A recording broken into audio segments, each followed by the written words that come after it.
اس بات پر وہ جلدی سے بھاگ کر ڈریسنگ روم میں گھسی۔ معتصم خان کے کہکے کو وہ ڈریسنگ روم میں بھی سن چکی تھی اور اس کو خود پر رونا آیا۔ بھلا صبح صبح میک اپ کرنے کی کیا ضرورت تھی؟ اب اس نے چہرہ صاف کر کے ہی باہر جانا تھا۔ بھاڑ میں گیا میک اپ۔ اپنا چہرہ صاف کرنے کے بعد وہ شیر کو بھی صاف ستھرا کر گئی۔ معتصم خان شاید نیچے جا چکا تھا، اس لیے وہ بھی نیچے چلی آئی۔ معتصم ڈائننگ ٹیبل پر ان کا ہی انتظار کر رہا تھا۔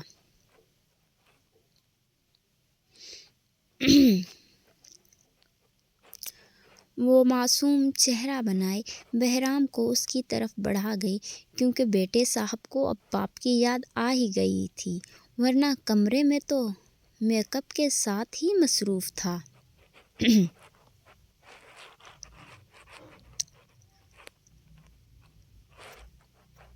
میرا شیر۔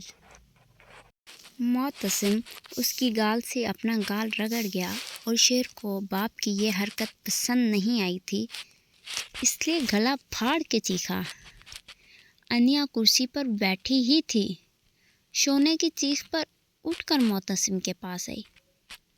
کیا ہوا ہے میرے شونے کو؟ معتصم سے بہرام کو پکڑنے کے بعد اس کے آنسو صاف کیے، جو اتنی سی دیر میں بھل بھل بہنے لگے تھے۔ معتصم نے بھی بیٹے کی ایکٹنگ پر دل میں لا حول ولا قوت پڑھ کے رہ گیا۔ ماں کے پاس جانے کے لیے کچھ بھی کرے گا یہ لڑکا۔ کچھ نہیں ہوا تمہارے شونے کو، ایکٹنگ کروا لو اس سے۔ تھوڑا سا رخسار ہی ٹچ کیا تھا اور رونا سٹارٹ ہو گیا۔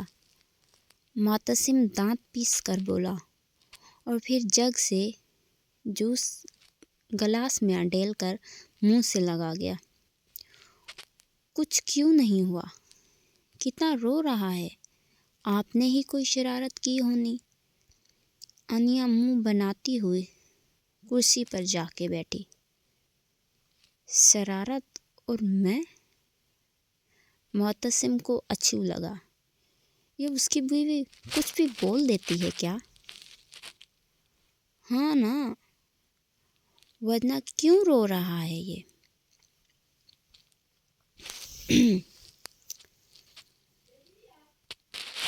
تمہیں جاننا ہے کہ میں نے کون سی شرارت کی ہے؟ وہ نیپکن سے منہ صاف کرتا ہوا کرسی سے کھڑا ہوا۔ ہاں جی، وہ بہرام کو پیار کرتے ہوئے بولی۔ معتصم نے ادھر ادھر دیکھا، کہیں کوئی ملازمہ تو آس پاس نہیں، پھر انیا کو بھی کھڑا ہونے کو بولا۔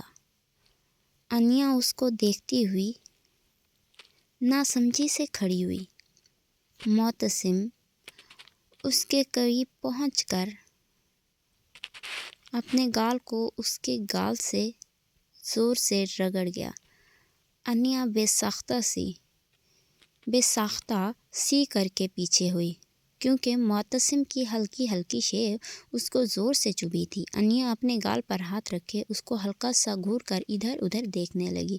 بس یہی شرارت کی تھی اور اس نے رونا شروع کر دیا۔ تم تو نہیں روئی، وہ بچہ ہے، اس کی سکن نرم ہے۔ معتصم کی بے باکی پر وہ شرم کے مارے اوپر بھی نہیں دیکھ رہی تھی۔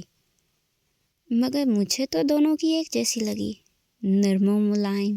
دوسری بار کر کے چیک کر لوں؟ نہیں۔ وہ اپنے گال پر ہاتھ رکھ گئی۔ یہ ان کو کچن میں ایسے دورے کیوں پڑ جاتے ہیں؟ وہ روحانسی ہوتی سوچ کر رہ گئی۔ معتصم اس کی حفاظتی بند پر سر جھکا کر ہلکا سا مسکرایا۔ وہ بھلا معتصم خان کی کرنی کو روک سکتی ہے؟ وہ جو سوچتا ہے پھر کر کے ہی رہتا ہے۔ معتصم اس کو بازو سے کھینچتا اپنے قریب کر گیا اور پھر دوسری گال پر زور سے بائٹ کر کے پیچھے ہٹ گیا۔ یہ سب کچھ سیکنڈز میں ہوا تھا کہ انیا کو کچھ بھی کرنے کا موقع ہی نہیں ملا۔ وہ تو جب اس کی رخسار کو کاٹا تو اس کی ہلکی سی چیخ نکلی، رات کو بتاؤں گا کہ تمہاری کتنی نرم و ملائم سکن ہے۔ اللہ حافظ۔ معتصم خان اس کی چیخ پر ہنستا ہوا ڈائننگ روم سے باہر نکل گیا۔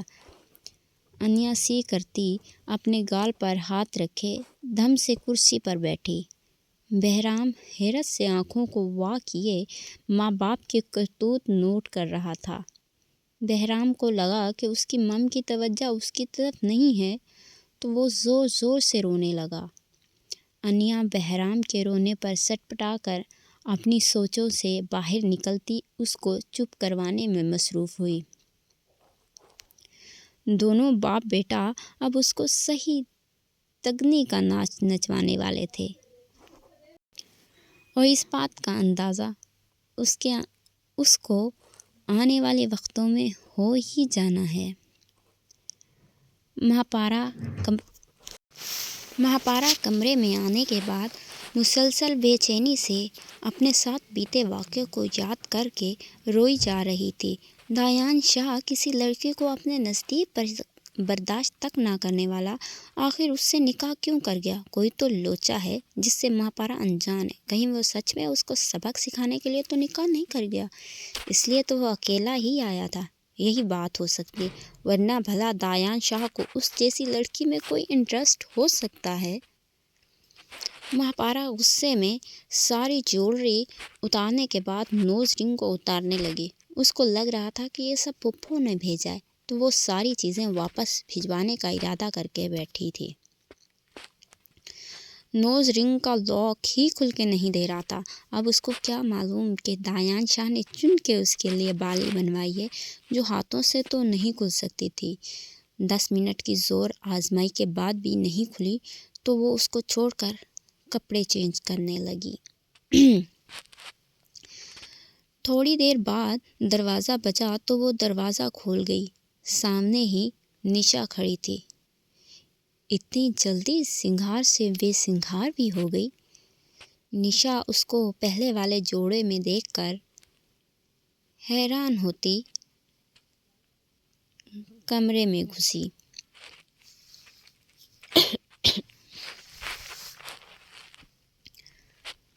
ہاں، کیونکہ جس کے نام کا سنگھار تھا اس سے نکاح نہیں ہوا تو اس کے نام کا سنگھار خود پہ کیوں اوڑھے رکھوں؟ تمہارا پہلے سے چکر تھا، اس لیے تو تمہارا محبوب وقت پہ آ گیا۔ نشا کی بات پر مہاپارا کو کرنٹ لگا مگر وہ خود کو نارمل کر گئی۔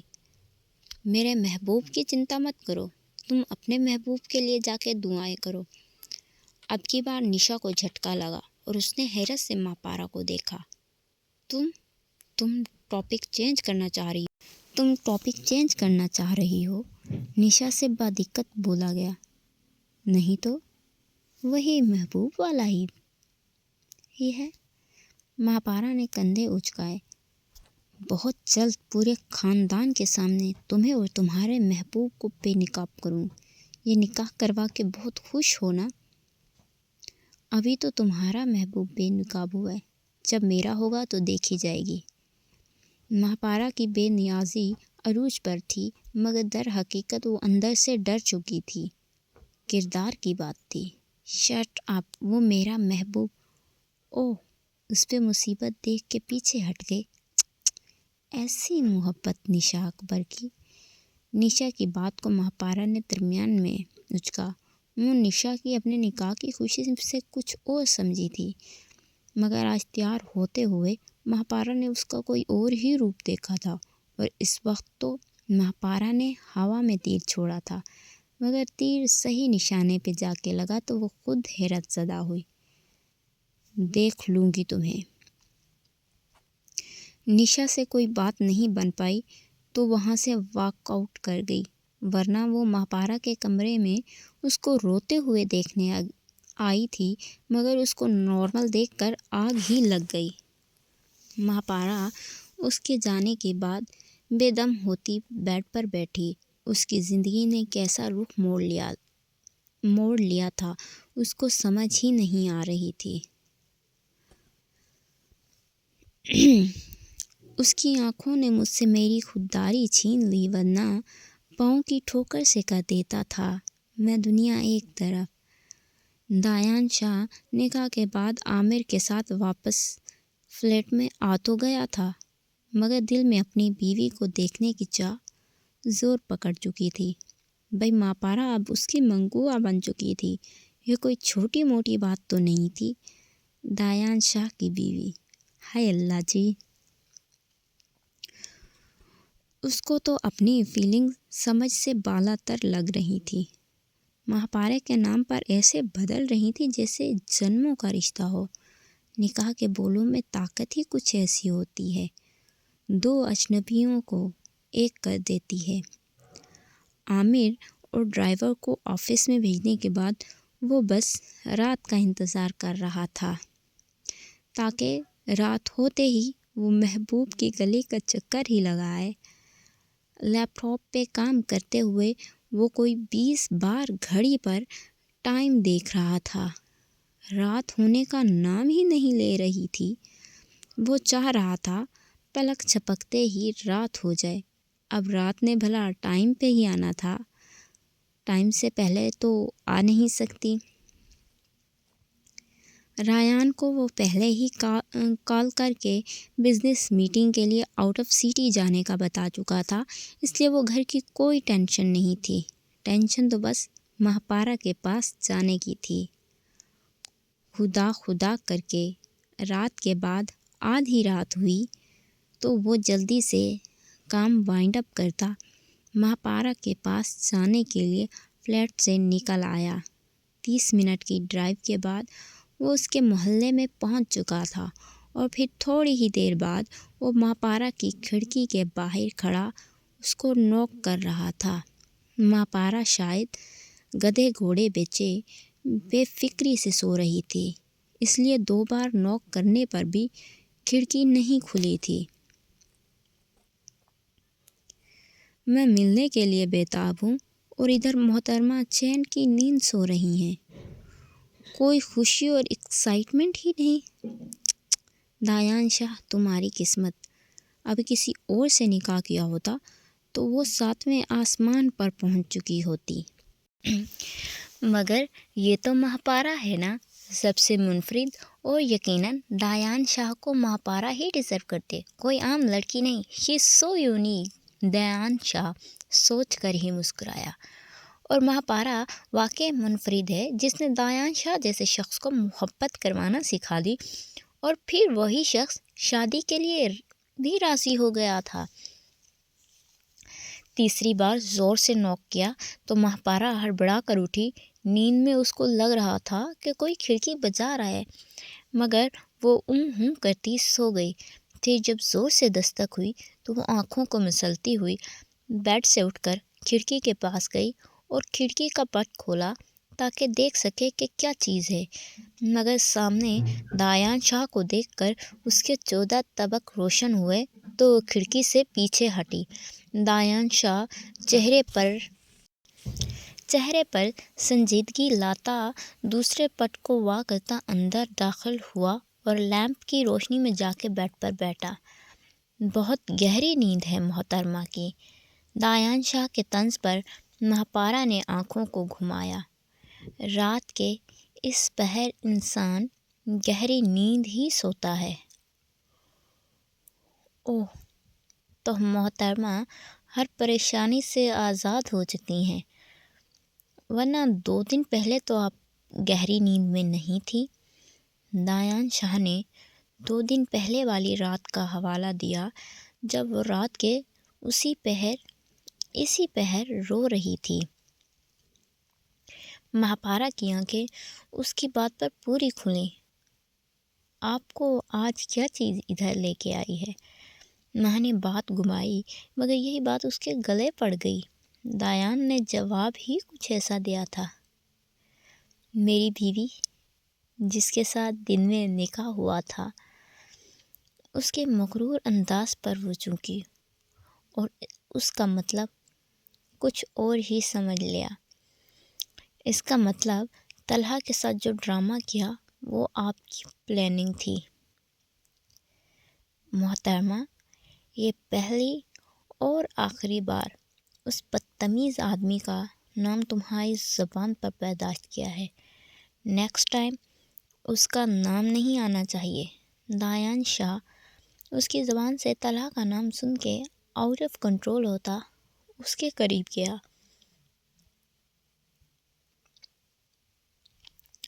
وہ اب اپنی بیوی کے منہ سے کسی کا نام تک برداشت نہیں کر پایا تھا۔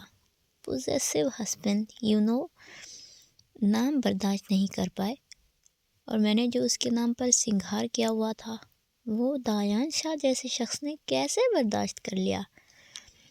کسی اور کے نام پہ سجی دلہن کو آپ نے کیسے اپنے نام کر لیا؟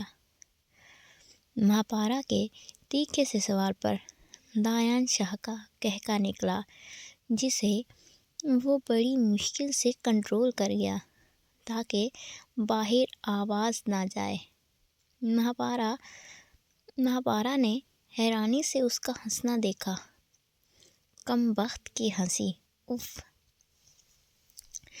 سو آج کے لیے تھی یہی episode. Wait for next episode. Till then, bye bye, اللہ حافظ، ٹیک کیئر۔